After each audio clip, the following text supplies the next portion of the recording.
शीतल जी, मैं जरा एक चीज समझ लूं। मेरे दर्शक कह रहे हैं कि विपक्ष सत्ता से क्या सवाल चलाए पूछेगा, ये अब सरकार बताएगी। ये रिजिजू जी का कहना है कि आप ये पूछिए, ये पूछिए, ये पूछिए, ये आप नहीं पूछ सकते हैं। तो ये क्वेश्चन, मतलब ये कागज दे देंगे कि ये चलाएंगे।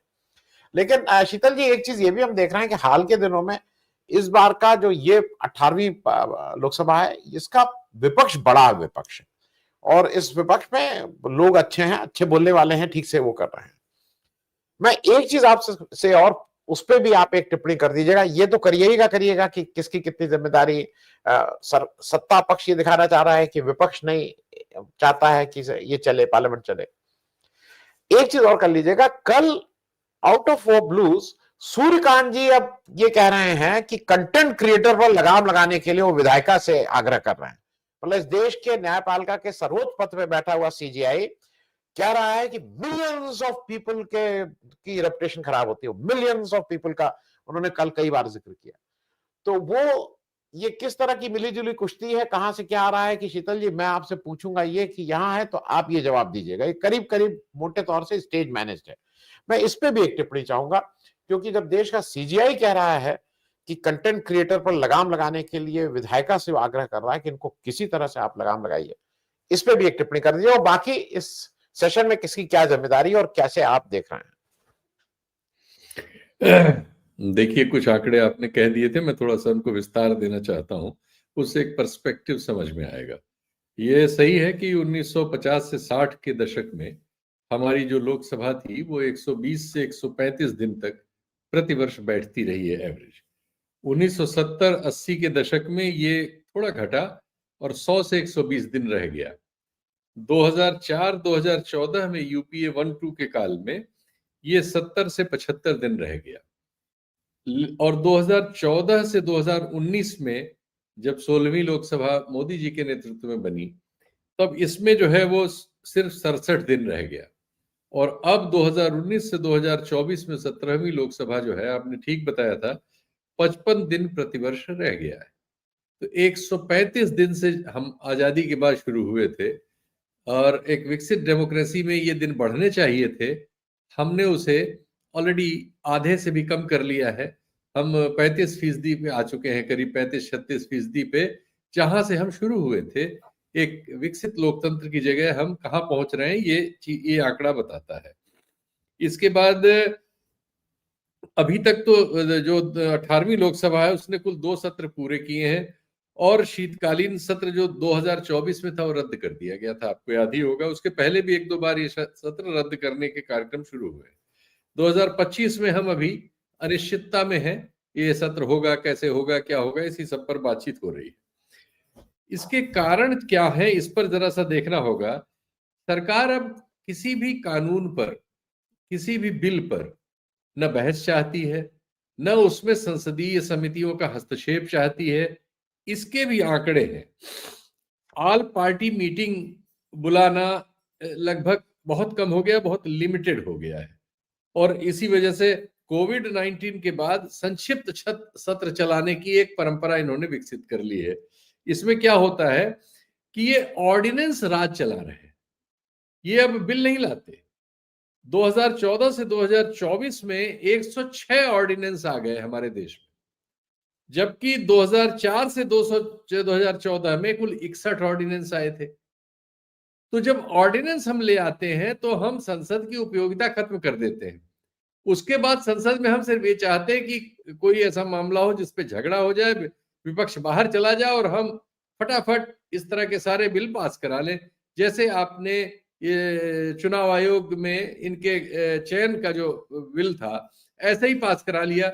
उस समय सारे आपने विपक्षियों को बाहर कर रखा था। 145 जो भी बताया सुनीलम जी ने, सांसद पहली बार इस तरह से पूरे सदन से विपक्ष को बाहर कर दिया था, और उस बाहर करके उन्होंने इस तरह के बिल पास कर लिया। कोई बहस नहीं हुई। ये कोई बिल अब संसदीय समितियों में जाते ही नहीं है, मतलब इनकी कोई पुनरीक्षा नहीं होती। ये सब सरकार, तो अब सरकार भी बहुत लिमिटेड होती जाती है। हर चीज प्रधानमंत्री के कार्यालय में पकती है, जिसे कुछ उनके हैंडफुल ऑफ ऑफिसर्स तैयार करते हैं। बाकी सब लोग सिर्फ अंगूठा लगाने का काम करते हैं कैबिनेट में, और संसद में कुछ होने नहीं देना है। तो यानी इन पर विचार ही नहीं होता किसी स्तर पर, किसी चीज पर। लोकतंत्र की बुनियाद है विचार विमर्श, बहस, समाज में, संसद में, सदनों में और समितियों में ज्यादा से ज्यादा पार्टिसिपेशन, ये है लोकतंत्र। ये इसको पार्टिसिपेशन को खत्म करने वाली जो विधा है, ये तानाशाही की ओर जा रही है, ओपन तानाशाही की ओर। और इससे क्या हो रहा है, बहिष्कार और बायकॉट जो है प्रायोजित किए जाते हैं। सवाल है उन पर अगर आप सुनवाई नहीं करेंगे, एडमिनिस्ट्रेटिव ताकत आपके पास है, संसद चलाने की, सदन चलाने की जिम्मेदारी आपके पास है, आप दोनों का निर्वहन नहीं करेंगे, आप चीजें प्रायोजित करेंगे कि ऐसा स्टेज हम ला दें कि बहिष्कार हो जाए, बहिष्कार इनको सूट करता है, तो विपक्ष को इस हाल में पहुंचा देना कि उसके पास बहिष्कार के अलावा कोई चारा ना बचे, और ये करके उसी के ऊपर ये जिम्मेदारी डाल देना कि उसके बहिष्कार की वजह से हम सदन नहीं चला पा रहे हैं, जबकि आंकड़े बता रहे हैं कि आप चलाना नहीं चाहते। आप ऑर्डिनेंस के जरिए ला रहे हैं सदन को, सदन के दिन कम कर दे रहे हैं, तमाम बार आपने शीतकालीन सत्र जो है वो कैंसिल ही कर दिया है। अब आप बहिष्कार का भी एक आंकड़ा ले लीजिए, 2009 से 2014 में 28% समय जो है हंगामा और बहिष्कार की भेंट चढ़ा, लेकिन 2014 से 2019 में ये 35% हो गया, और 17वीं लोकसभा में 2019 से 24 तक ये 48% हो गया। यानी एक तो 135 दिन की जगह मुश्किल से 55 दिन की सदन चलेगा, और 55 दिन में भी आधा दिन हम उसमें से बहिष्कार करा लेंगे, तो यानी जो है 26-27 दिन का कुल सदन रह गया है प्रैक्टिकली माने तो। 135 दिन से आजादी के बाद हम शुरू हुए, और अब 25-26 दिन का हमने सदन रखा है, जिसमें बस किसी तरह धकेल के हमको मतलब एकदम दादागिरी आ चुकी है, और बहुत थोड़ी सी एक कोठरी के हाथ में सारे लोगों के भाग्य के फैसले और हमारे देश का कानून कायदा इसमें मिट्टी में मिल चुका है। ये हमारी परिस्थिति है। अब 17वीं लोकसभा में अकेले 250 प्लस बार विपक्ष ने बहिष्कार किया है, 250 प्लस। तो इसका मतलब है कि आप वहां चीजों में सहमति प्राप्त करने में असफल है। सहमति प्राप्त कौन करता है? सत्ता में जो होता है, ये उसकी जिम्मेदारी है। ऑल पार्टी मीटिंग बुलाना, सदन की कार्रवाइयां तय करना, कब से कब तक चलाना है, इस पर लोगों को विश्वास में लेना, और बहिष्कार न हो इसका अरेंजमेंट करना। आपने जो सदन के सभापति वगैरह दोनों जगह बना लिए हैं, उनसे आप लगभग चीजों को बुलडोज कराते हैं पक्ष उनके ऊपर। ये तो आश्चर्यजनक है और खराब भी है कि हमारे उपराष्ट्रपति के मामले में महाभियोग आया। तो ये परिस्थिति आती कब है? जब आप लोकतंत्र का गला घोंट देते हैं और एक तरफ इन चीजों को ढकेलने की कोशिश करते हैं, जो इसमें आ रहा है। अब आपने जो चूंकि वो वाली बात की थी जो बहुत जरूरी है कि हमारे चीफ जस्टिस ऑफ इंडिया जो एक चीज कह रहे हैं, इसके पहले सरकार ऑलरेडी एक कानून बना चुकी है जिसके जरिए उसने आरटीआई को लगभग अपंग कर दिया है। अब आरटीआई में कोई भी ऐसे सवाल का कोई जवाब नहीं मिलता और हम कुछ नहीं कर पाते, क्योंकि 9 सीट तो खाली पड़ी हुई है। जो हमारा चीफ इंफॉर्मेशन कमीशन है उसमें 8 या 9 सीट कमिश्नर्स की खाली पड़ी हुई है। हमें मतलब अब इसकी कोई हमें जरूरत ही नहीं है, ऐसा हमने बना दिया है। जबकि लोकपाल पर ही सवार होकर और ये जो वर्तमान सत्ता ग्रुप है, ये 11 से लेके 14 तक जो आंदोलन चला था उसके ऊपर आए थे, जिसमें ये सब बातें थी कि ज्यादा डेमोक्रेसी कैसे आएगी, लोकपाल होगा तो उसके हाथ में प्रधानमंत्री की भी नकेल होगी वगैरह वगैरह।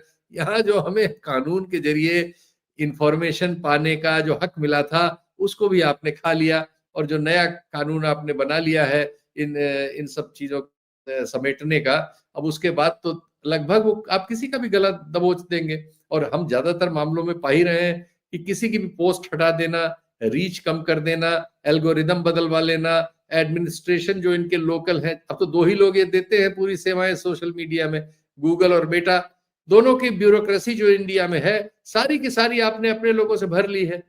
कोई जगह ही नहीं है, एक्चुअली कोई स्पेस नहीं है।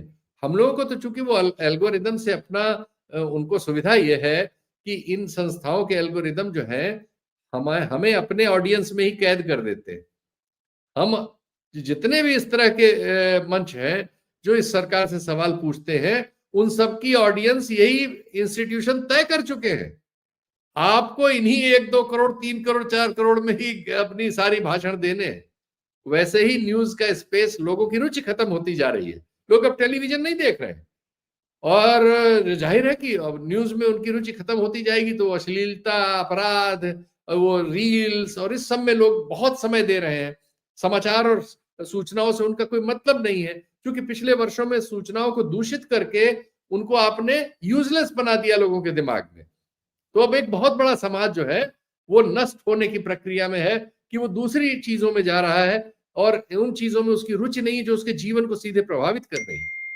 तो अब हम बहुत ही कठिनाइयों में दरअसल फंस गए हैं और हमारे पास जो विपक्ष जिस हाल में भी है, वो इतने सवालों के, अभी तो जो पिछले सवाल थे वो उन्हीं के उत्तर नहीं दे पाया है।